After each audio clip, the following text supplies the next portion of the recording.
Oh, goodness gracious. We were off for the night, guys. We were ready to go home and call it a night, but we had to get back on here for the Ryan Ripken Show. So we just did the live stream. And as soon as this ends, what the hell happens, guys? Not the Ravens. Wow. The Orioles, the Baltimore Orioles make an absolute splash. Wow. Splash. I mean, cannonball in there. Yeah. Holy cow. Like you said, we were sitting here breaking down the show. We were like, good job, guys, getting up ready to leave. And all of a sudden it was like, Corbin Burnes is a Baltimore Oriole.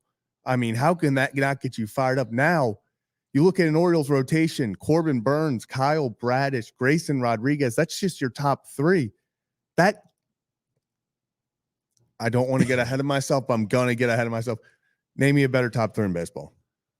Well, okay. We are in the overreaction time period of a trade, Ryan. This is we're the greatest team of all time. This is what people in Baltimore but time out here.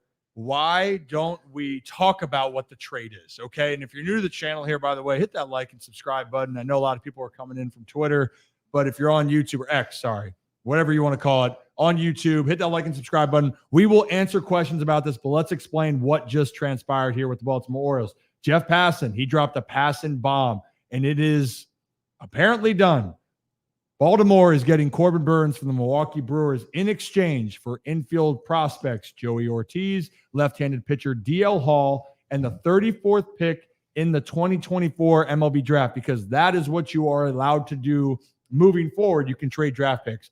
And so this is a monumental move, and holy shirts and pants, man. It's shocking, because maybe this will make Baltimore fans feel better, but the Orioles now have gotten another ace. And to give people context about what Corbin Burnes has done over his time with the Milwaukee Brewers, 2020 to 2022, he had an ERA that was below 3. Last year, on his down year, he had a 3.39 ERA.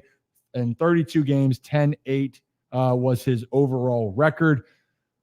All right. Where do we start? Where do we want to start?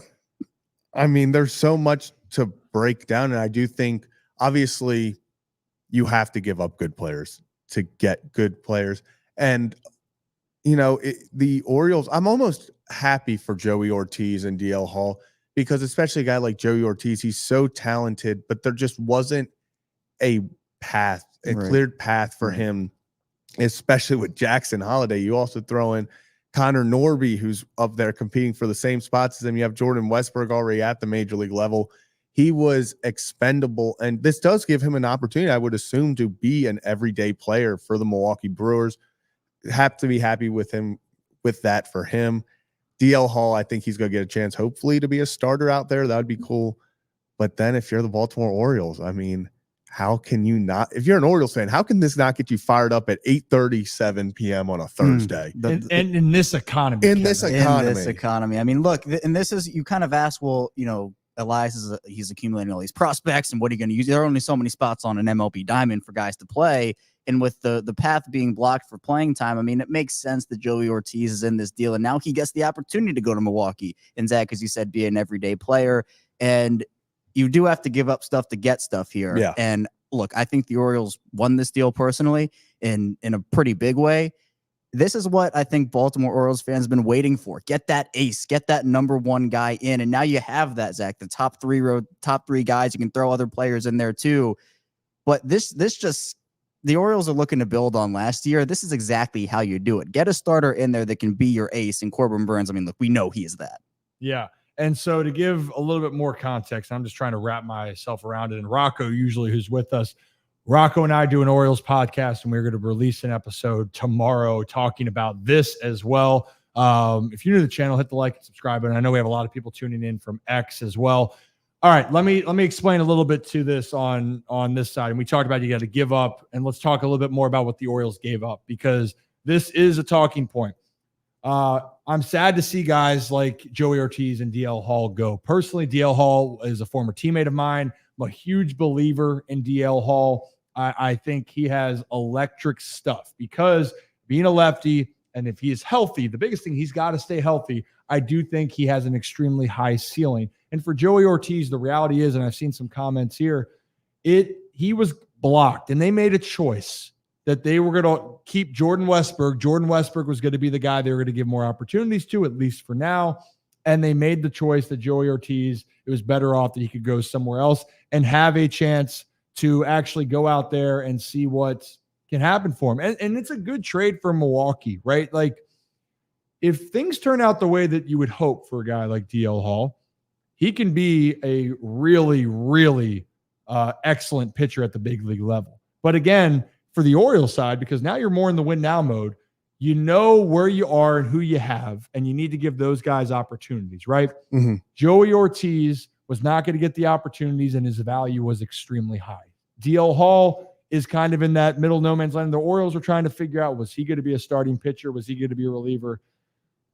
It's good. And now Corbin Burnes, you're added to a rotation. I know people were wondering, what does that all mean?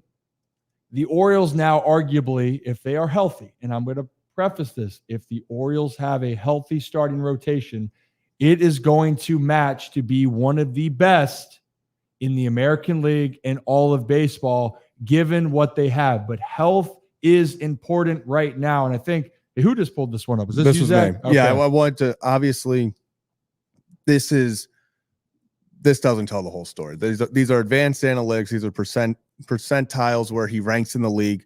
But things that really stand out to me is the barrel percentage and the hard hit ball percentage. Corbin Burnes does not get hit hard. I know a big thing that Oriole fans, especially this past year, giving up the long ball. Oriole fans, they hated starting pitchers that gave up the long ball. And this is something where, Corbin Burnes is not going to give up a lot of big home runs. I believe he is a ground ball pitcher. He's a big sinker ball guy, correct? Am I making it? Yeah. Yep. So I love this. Obviously, you see he's not necessarily a big strikeout guy. I like that extension. He's in the 67th percentile. The Orioles have really, over the past few years with their pitching, we call it the what am I missing? The pitching lab. Yeah. They really work on that. That's something they're big on. And I'm just really excited. I mean, Corbin Burnes is a Baltimore Oriole, a former Cy Young within the past few years. The Orioles just made a big splash to go get him. And I know it really is so cool for Oriole fans, because the last time there was a major trade with the Orioles involved in, we were the ones sending Manny Machado away. We were the ones who had the big guys that people had to fight over. And finally, we're back at that time where we're the ones being aggressive. We're going looking for other pieces, those final, pieces to a World Series championship contending team. So how does this? It is 8:41 on a Wednesday. And I'm ready to run through on a Wednesday. On a Thursday, I'm ready to run through the wall. Yeah, let's get for the Baltimore Orioles. Let's get the days right here, by the way. And also, Kevin and Zach, if you don't mind here, while I can try to articulate some thoughts, if we have some really good comments, because guys, we want to talk about this with you, because you have questions, you have thoughts, you have maybe you have concerns, maybe you just have emotions that you want to speak on. But I want to talk about this because, Sean, you brought it up right here. Does this look like a trade and extend type of move to you, Ryan? Initial reaction. I think that's now become in play. I'm not going to sit here and say that the Orioles are going to sign Corbin Burnes and he is going to be here for the foreseeable future. But what the Orioles are doing right now is that they are taking a risk. And they are taking a risk with a player that is 29 years old, that when you look at pitchers, if they're able to take care of themselves, the right way, and not, a lot of guys, I want to re-say what I was thinking there. Pitchers, professionals, when they do it right, they're going out there and they want to do everything they possibly can to keep their bodies healthy. What we are seeing now is there are certain pitchers that are able to pitch into their late 30s. So if this is something where Corbin Burnes is pitching very well in Baltimore, and it was documented that he was not going to get this deal in Milwaukee, it is definitely on the table now for the Baltimore Orioles to consider. And then this year, you can look at it and go, well, if it's exactly what we're hoping for, we could see Corbin Burnes back here in a while. And what I love about the move, at least in this case, this is a guy, and you brought up the Cy Young, Zach. It's a guy that's been there and done that.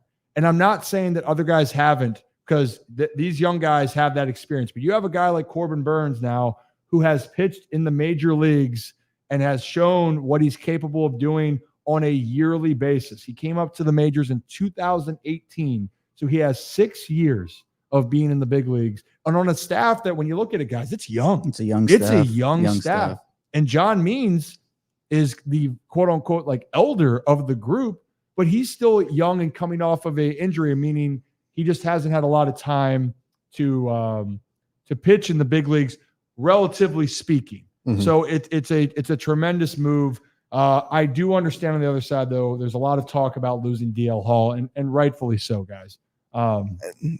Kevin, you got something? I mean, it's again, it goes back to Mhm. what I go to, where you have to give up something to get a guy like Corbin Burnes, someone who had, you mentioned it, Ryan, has the track record. He's been there, and it's not like they were going to get away giving up, a couple of unranked prospects for Corbin Burnes. You have to give him up. It stings. I'm not saying it doesn't, but I think with the timeline the Orioles are on right now, and it's a very long timeline, right? This is a very young team still, but I agree with you where the staff is super young, and you want to, I think, get not just a veteran in there, but a veteran who has the stuff of Corbin Burnes, who has the accolades that Corbin Burnes does. This is exactly the move, whether it was Burnes, whether it was Cease, whether it was somebody else. This is the number one ace that so many Orioles fans have been waiting for so long. And it comes in before a season where there's so much hope and so much potential for a team that already showed that they deserve to be in the conversation for top team in the MLB, or at least one of those top teams. Now you add a guy like Corbin Burnes. I mean, the sky's the limit for this team right now. Yeah.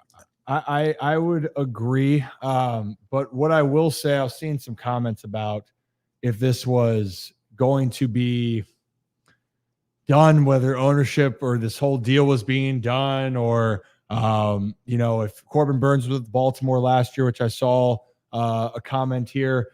Look, I think last year, I don't want to look back to last year and say any of the what ifs, even if Corbin Burnes was in Baltimore. The Rangers were hot as hell. The Rangers won 11 straight road games. And think about that. They beat the Houston Astros 4 straight times at Houston. And then en route to winning the World Series, obviously. What I am looking at, though, is that there is still so much more that's going to be left to be figured out. And I do think the Orioles, though, were going to it's been known that they were aggressive in the pitching department. That has been out there for a very long time. And I told people this. The Orioles and Mike Elias, they look at value. What do they value? And I'm actually shocked in some ways, but this is a huge value that the Milwaukee Brewers are getting. You're getting 2 guys that could become foundational pieces for you. And that's for the Orioles, that you have a abundance of riches, right, with your talent. But you don't know how DL and Joey are fully going to be or turn out. And you give them the 34th overall pick. So that's really good value. But through all this, guys, the untouchables that we quote unquote talked about, right? The Sam Basayos, the Heston Kjerstads, the Kobe Mayos, Jackson Hollidays, none of those are given up to get a guy like Corbin Burnes. And it is and I hate to kind of, when we compare and we're like, we're happy we only gave up DL Hall and Joey Ortiz and the 34th pick for, when people talk about that, it doesn't mean that we don't think they're great players. I mean, I think these guys, I think Joey Ortiz, if he stayed and got an opportunity, I think he could have won a spot on the Orioles everyday roster. I think he's that good. But these are still really good players, and that's why it sucks to have to give up guys like DL Hall. But as we keep saying, I would rather have a Corbin Burnes. If in the position the Orioles are right now, I would take having Corbin Burnes over, trying to see what you have in DL Hall and Joey Ortiz. I mean, it's about opportunity cost too, where we knew that if the Orioles were to go get a guy like this, that it improves their ceiling and improves their floor. And for a Joey Ortiz, well, I agree, could have been a piece for them. And DL Hall, same thing. I think Corbin Burnes does so much more for you right now if you're the Orioles. And, if it works out for him and they do extend a couple years down the line or whenever an extension happens, I think that this move, even though you are losing a couple of really good prospects, you're bringing in a guy that raises everything for your franchise right now. Yeah, and for those that are just tuning in, by the way, we are talking about Corbin Burnes is being traded to the Baltimore Orioles, former Cy Young Award winner. Big, massive move coming to Baltimore it happened about 20 minutes ago. It's 8:48. We just did a live show. And for those that are just tuning in, we do live shows on Mondays and Thursdays, and we do specials like this. So if you're new to the channel, hit that like and subscribe button, because We thought we were going to talk about baseball, guys, in another week, like more extensively. And here we are, stop traffic on a Thursday night. Things are just popping off all over the place. And look, I know for Orioles fans, this move is a buildup for so many reasons because they want to feel that the Orioles are being aggressive. And I have told people from the start, the Orioles they were ahead of schedule. You have so much young talent, and you had to make a decision at some point of who you wanted to keep. And I thought it wouldn't be surprised that they waited until the trade deadline because they were still trying to figure it out. Clearly they made a decision that they were ready to move on from guys like Joey Ortiz and DL Hall, and that is a reality of it. But now it leaves the question, and I'm seeing some comments being brought up about what's that mean for the bullpen and rotation. The Orioles, when you look at the staff, I even actually said last year, I thought the Orioles starting rotation was going to be a strength. It turned out to be. The bullpen until Felix went down with Cano, it was good. But now you have an opportunity for some flexibility. I saw some comments about Tyler Wells. You also have guys that are coming back that I think can make another big jump in the season. So like guys like Mike Baumann, I think Cano, hopefully can he continue pitching like he did last year. And then you have a guy like Craig Kimbrell, who I know people are up and down about. Dude's got nasty stuff. And if when we get this dang monitor in here so I can help break down to you guys of what I'm talking about. And I do think Tyler Wells last year when he came up proved to himself that and proved to the team he'll do whatever he needs to do to go out there and be successful. But it is very, very interesting to say the least. I'm trying to see if there's any other comments that we can kind of talk about, guys. I know Zach's probably sending off about 9 different memes at the moment. That's exactly what I'm doing. I've never seen someone so laser focused in my life. From the moment that we found out about this trade, Zach has just been locked in. He's fired in. Yeah. You are fired in right now. It's just what a time to be an Orioles fan. Like I said, I just haven't felt this excited about a move in so long in baseball. It just really gets you. It just feels it's a puzzle piece just fitting in perfectly to what the team needed. I mean, and it does, mean something to Orioles fans to see the team go out and that it cares and that it wants to keep improving because, people tagged and said it to Mike Elias. I'm sure he got it at the caravan the whole time. Everyone said, go make a splash move. Elias says, here's your damn splash move. I mean, this is what these are the moves that help you take that step to a World Series. And that's all fans really wanted this year was make a move that tells us that you're serious about wanting to go out and keep being a top team in the league. And Corbin Burnes is not a Band-Aid. This is not something you just, okay, we're going to see if this works. Corbin Burnes is someone you bring in here and say, hey, go compete for the Cy Young. And you don't give up prospects like that if it's a Band-Aid. And obviously he's a player that's not a Band-Aid, but you make an investment like this on Corbin Burnes if you're the Orioles because you know that he can fit your rotation. He can maybe be a long-term piece for you depending on how the extension aspect works out. And you know that he's a veteran player who just has seen stuff before. He's been in big moments. He's delivered in big moments. He's won a Cy Young. And that's the type of resume that an Orioles team that is on the younger side still, it's a very young team. You get someone like that in there for leadership purposes and all the whole 9 yards. I think it's a great move for Baltimore. Yeah, I mean, and for things about Band-Aid or whatever it is, like regardless of it, you just got one of the best pitchers in baseball. Let's just say what it is. You got one of the best pitchers in baseball. And I do believe if you're going to make a move like that, you have an intention to see how it plays out because you're trading to see how it's going to work out. And if you like it and you're happy about it, you are going to have the first opportunity to sign him to a longer deal. And Paul, thank you for tuning in, by the way. Hey guys. Get the claps Paul. going for Paul. Going. Appreciate you, Paul. And thank you, Paul. Paul, yep, all love here. Do you think this trade was already in the works / going to happen regardless of the ownership change? Paul, yes, I do. I think that this was already in the works for a while. I think that the Orioles, or I believe that the Orioles were kicking the tires and doing their homework over and over and over again on what was going to be available. And we heard the asking price for Dylan Cease. Apparently, it was rumored. Sources. I don't like using those words. Kevin knows that. But the asking price apparently was Jackson Holiday, right? So the Orioles So it's funny every time. Yeah, but the Orioles and Mike Elias, they want the value. And then you're looking around, like, let's take a look at the rest of the AL East right now.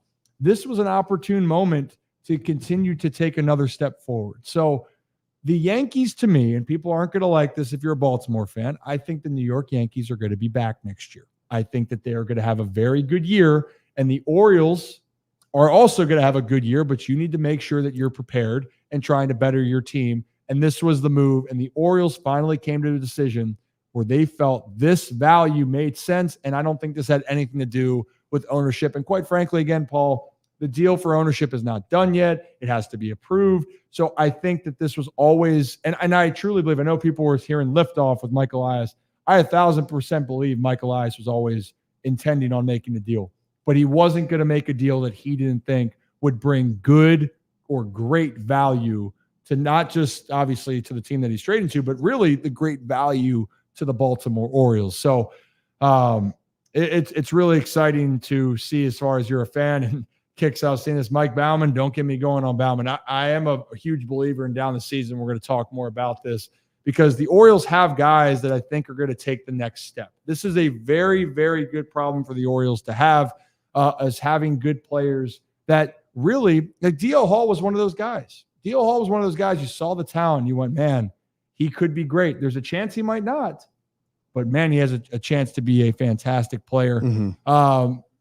I'm trying to go through the comments, man. There's so many comments in here. By the way, if you're new to the channel, hit that like and subscribe button. We appreciate you being here on this late Thursday night as the Orioles have just made a massive move. We call this an emergency stream? Because we had just gotten the way this came together was absolutely an emergency stream. I will say though, you know that SpongeBob meme where like it's all the SpongeBob running around, there's fire. That was us for like 5 minutes trying to figure out if we should go live again. It was like, okay, well, we don't know what we gave up, so I don't think we should go live. Right. And then it was like, oh my God, they said what we gave up. Okay, we have to go live. Right. And then here we are. Thank you for joining. Yeah, and it did. Thank you so much again. Appreciate it. As you say, claps all around. Kevin Wade, there we go. There we go. Burnes, Bradish, Grayson Rodriguez, Means, Kramer. Let's go. And it's exciting. I did see a comment saying, what would it mean for Grayson Rodriguez with this deal? Quite frankly, when you have a guy, it's going to take pressure off some of these other players. And Grayson loves the moment. He loves stepping up and being in the situation, right? But Grayson no longer has to have that higher expectation that he has to go out there and perform at the level that he's expecting. Steve, friend of the program. Steve Johnson. Steve Johnson, everyone. Friend of the program, friend of the team. Friend of the program. Hey, talk about a good kid. Good kid. Former Baltimore Oriole, by the way. And I know, Steve, I think you sent me a message here. I got to check it real quick. Oh, you did. Hey, Steve. Well, great to see you. That is, you know what? And eye emojis say it all, Steve. Eye emojis say it all. But it is Grayson Rodriguez, where I was getting back to the point.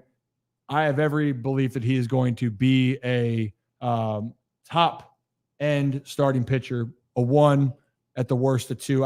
I love his makeup. And when you throw that hard, 98 to 100 with gas, and he was starting to use that pitch to his advantage when he got up to Baltimore the second time. And that's his best pitch. Everyone, and the changeup's a great pitch, and I know that, but the fastball sets everything else up. And when you throw that damn hard, it becomes that much harder to be predictable. I think it's great for Grayson. Hey, Mike, thank you so much. Great conversation, guys. Exciting times. Appreciate the stream. Hey, we thought about not doing it because we're like, damn, we're on here for 2 hours, but we appreciate people like you that want to come and listen to this because people were waiting to celebrate something here in Baltimore as far as move-wise, because it felt like if you're a Ravens fan, everyone was leaving. But in Baltimore right now, it seems people are coming. People are coming back. Damn it. Yeah. What? I'm just hyped. Well, then I thought about Mike McDonald. No, we're celebrating tonight. Well, no, that's why I said, yeah, everyone's leaving the Ravens, but everyone's coming to the Orioles. I said, damn it. I also love how much experience the Orioles gained last year. I mean, I love that they got that legend. Ryan, you said they are ahead of schedule and that they went through all that now and they can add a piece like Corbin Burnes now to not necessarily they have a long window ahead of them. But now you have an opportunity that, look, they went through a playoff series. And, look, it wasn't pretty for them, but they got the experience. I think honestly, almost every young team in sports has to go through something like that. You understand the moment. You understand what it is. And for a young team like that, I think it was, humbling might be the right word here, but they had to go through something like that. You got to go through failures to realize the gold later. And part of that is making your team better. And today, I mean, I can't even tell you how many notches up the Orioles went just by adding a guy like Corbin Burnes to an already really good rotation for him.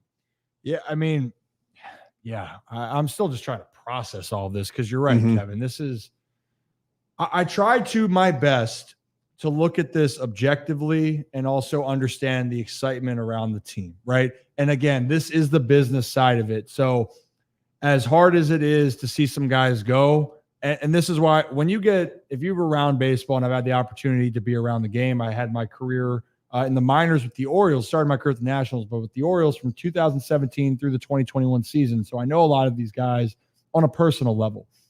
I'm really happy for Joey Ortiz and DL Hall because I know that they wanted to be in Baltimore, but I truly believe they are going to get a fantastic opportunity in Milwaukee, especially where they're going to have a little bit of lesser expectations. The only expectations that are really going to be on them is that they were the guys traded for Corbin Burnes. But I think that those guys are excited for it. And Joey Ortiz, guys don't know him, and I'm sure a lot of Oriole fans do, tremendous player. He can swing it. He has a fantastic bat. But again, it's going to be when he gets more consistent reps at the big league level, what's going to happen. I believe it's going to work out. I am still very firm that DL Hall, if he is healthy, is a big league arm through and through, and he has the chance to be an all-star arm. But I don't know if that's going to be out of the pen or out of the starting rotation. And I think that also factors in, guys, the injuries that DL Hall has had to deal with. And on top of it, the Orioles probably weren't sure what they exactly wanted to do with him, but they did know that they wanted a starting pitcher. That was their need. There's no doubt about that at all. I think that's where it comes out. I think DL Hall, part of his flexibility and, expendability, right word, expendability to be traded was in the fact that the Orioles weren't sure, okay, do we want to keep him as a starter? Do we want to put him in the bullpen? And who knows, maybe the Brewers have a plan already for him. I would assume if they traded for him, they like him in a certain area. So I do personally, I hope he gets another chance in the starting rotation. I think he still has a lot of talent there and can really impact a team, but I'm not sure it's right away. And the Orioles, I think there will be, bumps in the road for DL Hall. He is still just a prospect. He doesn't have many innings in the major leagues. So the Orioles aren't in a position right now where they want to wait and see certain guys what they could do. If they have an opportunity to get a guy like Corbin Burnes, who they know is a Cy Young contender, they know is going to go out there and compete every 5 days and give you a chance to win, they're going to take the risk and give up these young, potential, really good players to go get a 29-year-old Corbin Burnes because they think, hey, that could be the piece that puts us over the top and has us lifting the trophy in October. Yeah, I mean, that's the ultimate goal, right? Bring a championship back to Baltimore. And I saw one thing here I wanted to comment on from Brian. All the guys, every single person that comes up through the system, they want to play, right? They want to be a part of it. And those guys wanted to be in Baltimore. They want to. And I've heard people talk about when players, if they speak honestly about it, they want to go and be a part of something bigger. And all the players, when you're drafted by the team, no doubt you want to make it up with your team. But the business part of it, you do come to a realization that you can be a part of something that is completely out of your control and you got to roll with it. And those cases for guys like Joey Ortiz, DL Hall, and the future 34th overall pick, you're going to go to a place that's an opportunity, and that is the business of the sport. That's just what you deal with. And Matt, great point. Don't forget about Dylan Tate. And I'm hoping Dylan Tate is fully healthy. He says he feels great. And Tate's stuff is gross, by the way. I mean, it is disgusting. And he found his spot in 2022, right? In 2023, I could tell when I went down there and was down there in spring training, just evaluating and watching, I always was worried about stuff with Tate because when you're trying to deal with an injury to start the season, you always feel like you can have a setback. So I'm really glad he took the time. They didn't push it, and he's in the right spot to be ready for this year, which, again, losing Batista, how are you able to help with that loss? You can welcome back a guy that has tremendous stuff that can also be a big part of what you're trying to do in the bullpen. If you're new to the channel, by the way, we got a lot of people that popped in here. I don't know if everyone's new to this or not. I appreciate you stopping in. It's the Ryan Ripken Show. We do it live on Mondays and Thursdays. We were going to talk more baseball as we got closer. We actually did a live stream. I was getting ready to go home with the guys. Like, we're ready to just get out of here. And all of a sudden, this breaking news had to happen. We wanted to share this experience with you and talk about it because, look, at the end of the day, this team is a team that you all love. And we just want to try to give you insight and understanding of what it may mean. And also then, if we gotta pump the tires a little bit or pump the brakes, that's the word, then we also will do that. Yeah, I think let's get a little we don't have Brad doing the actual polls, but in the comments, I'm ready just to get everyone hyped. 1 through 10, what is your excitement level for this trade? How does this make you feel about the Baltimore Orioles? Because it has me at probably like a 13. Yeah. I mean, I think the other crazy thing about this deal is just to see a draft pick traded. Like, just to see it. Yeah. It just it feels like an NFL trade, right? Like, oh, they're trading the 34th pick in the draft. And it's just something that I'm just so not used to in MLB trades. It has value. It has a lot of value. But, in terms of trading picks, it's just obviously something we haven't really seen. Yeah, it hasn't. And honestly, this offseason has been very slow since Shohei Ohtani and Yamamoto were signed. It just felt like everything was, okay, what's going to happen next? Oh, not a lot of rumblings. Aaron Hicks is going to the Angels, which, again, I was sad to see him go. But that's also an indication here, by the way, that the Orioles feel comfortable with their outfielders. And I don't think a guy that everyone was thinking, isn't funny when you feel like you had it all figured out, that they're going to make these moves. When you have all-star type players in your team, you really got to think long and hard if you're going to actually trade away those guys, like Anthony Santander, like a guy like Ryan Mountcastle. These guys are bona fide big leaguers that you can't just replace. And again, you're looking at other teams around, especially the team you're competing with in the American League East. Let's talk about that for a quick second. The Tampa Bay Rays are dealing with some turmoil. Obviously, the whole Wander Franco situation. They don't have Shane McClanahan, their ace. They are going to find ways Tyler to Glasnow Tyler Glasnow goes to the Dodgers. Yep, exactly. So you're right. Those moves, the Rays always find a way to continue to work. They always do. And I believe that. Toronto is that team. You don't know what's going to happen, but they have a lot of talent. And on the other side, the Red Sox, actually right now, if you're going to say who's going to finish possibly last, it's probably Boston at the moment. Yeah. And guys, even with this move, I wouldn't be surprised if the Orioles are not favorite. I would still not be surprised if the Orioles are not the favorite to win the American League East. I still think Vegas would still look, and I'm curious after the trade, if we look at it, would still have the Yankees favored. And I don't have a problem with that. I don't. It doesn't change away from anything with the Orioles. Yeah. But the Yankees have 2 of the top 5 best hitters in the world on the same team playing in one of the most hitter-friendly stadiums in the entire planet. And the reigning Cy Young, in Garrett Cole. The Yankees are not, they last season did not go the way that the Yankees were hoping it would, but that does not mean this is a very talented team in New York and a team that is going to make some noise, especially after getting Juan Soto with that short porch out in right field. I could see Juan Soto hitting 40 home runs this year without a doubt. So that's going to be a team that you're going to have to compete with. And that's why you make these moves, because now all of a sudden, if you see the Yankees in the postseason and you have to go play in Yankee Stadium, you have Corbin Burnes, you have Kyle Brash, you have Grayson Rodriguez, you'll have a John Means, you have so many options that have now gone out there and pitched well in those situations and been able to showcase that they can not necessarily dominate in those situations, but they have that experience to then go out and be reliable. Can you please play the video you posted on Twitter 4 minutes ago? Oh, me post. Can you please play that on the stream right now? Yeah.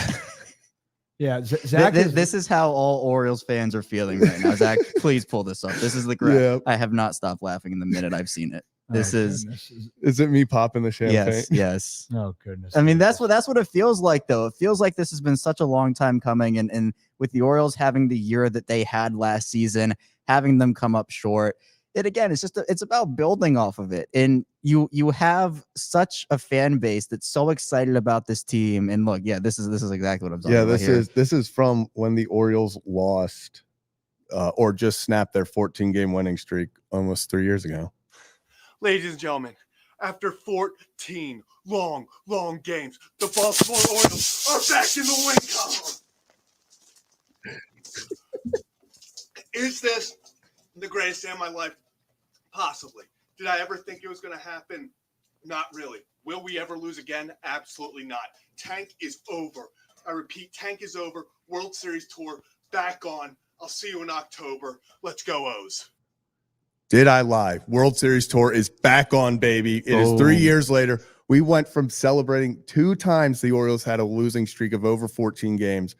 Fast forward almost just 2 whole seasons later, and the O's are coming off a 101 win season where they were the number 1 team in the AL, and now they add a Cy Young candidate to the team. How can you not be romantic about Baltimore Orioles baseball right now? Well, and also, how can you sleep, Connor? Connor, man, no chance people are sleeping tonight in Birdland. Not a wink. Well, and just to I gotta be looking for World Series ticket prices now. Okay. Well, we're not going to get ahead of ourselves here, guys. There's so much of the season left, and you're new to the channel, by the way. There's the whole season left. Yeah, we're the not entire thing. Yeah, I mean, not even spring training has happened yet, which is starting in a couple weeks. But if you're new to the channel here, we talk about a lot of different sports. Obviously, football has been the big subject here, especially because we're Baltimore based. But we are getting into more baseball. We just didn't think we were going to be into baseball after we did a live stream. We do live streams every Monday and Thursday, and then we had do special streams like twice a day now because of things like this. So if you're new to this channel, hit that like and subscribe button. We have so many other opportunities and ways to put out more content for all the people that are interested in baseball, the Orioles, and everything that is coming forward here in the future. And for those that are wondering, Rocco DeSangro also does stuff with us, Brad Smith as well. They are obviously not on the stream with this, but Rocco and I do a Rip and Rock podcast as well, which we're doing a new episode tomorrow to talk about quite a lot. And I mean quite a lot. So if you want Orioles content or just baseball content, coming here to the Ryan Ripken Show and going to Rip and Rock, where Rocco and I are going to be, I don't even know. I know Rocco, he called me about it. I was like, what the heck just happened? I think that's the response for everyone. What the heck just happened here? But what just happened is finally the lull that was the offseason, it's cranked back up, and maybe it's the perfect time with spring training set to start on February 14th. So happy early Valentine's Day for all the Oriole fans out there. Hey guys, I think we can get out of here in a second. Yeah. And I will say for Gunner, you know what? DL does have a lot of Josh Hader as far as lefty ability to throw the ball hard. What were you about to say? I was going to say hair, but he cut his hair. Yeah, that was immediately the That's first what I was thought. going to go with too. But you're right. And we're going to have to figure this trade is not going to be determined at this moment in time. It might not be over the course of the months. If the Orioles win a World Series, it will and he's a big part of it, Corbin Burnes, then it will always be worth it, right? But it's in due time, we're going to figure out how it all works out. All right, guys, now we should go home. We've been in studio for literally. Well, now unless the Orioles trade for Cease, and then we got to go back. Oh my again. God, we're going to get off and the Orioles are going to drop another bombshell. And we're going to be like, let's get back Here on. we go again. Get the thumbnails rolling. Yeah, and to close out, for those that didn't tune in about this, the last question, because it's been asked a lot, would this have happened regardless of new ownership? I thought yes. I think that the Orioles were doing this no matter what. They had their eyes on it. And as much as people were getting on John Angelos on the situation there, he let Mike Elias do what he wanted to do as far as making moves, 100% with that. And I know that people have their own feelings and ways, but Mike Elias has had the freedom to be able to go out and better this roster, especially via trade. But Mike was making sure that the deal was a great value to the Orioles, and he believes that it is. All right, guys, that does it for everyone here at the Ryan Ripken Show, special edition. On the way out, hit that like and subscribe button. And Mina Kimes was just on the last live stream with us, like, what, at this point, 2 hours ago, she was with us. So if you enjoy watching her stuff on ESPN, she was awesome. So yeah, go check that out. She was tremendous. And as always, I got to give a shout out to our sponsor, Adams Jeep of Maryland. As always, riding the Jeep,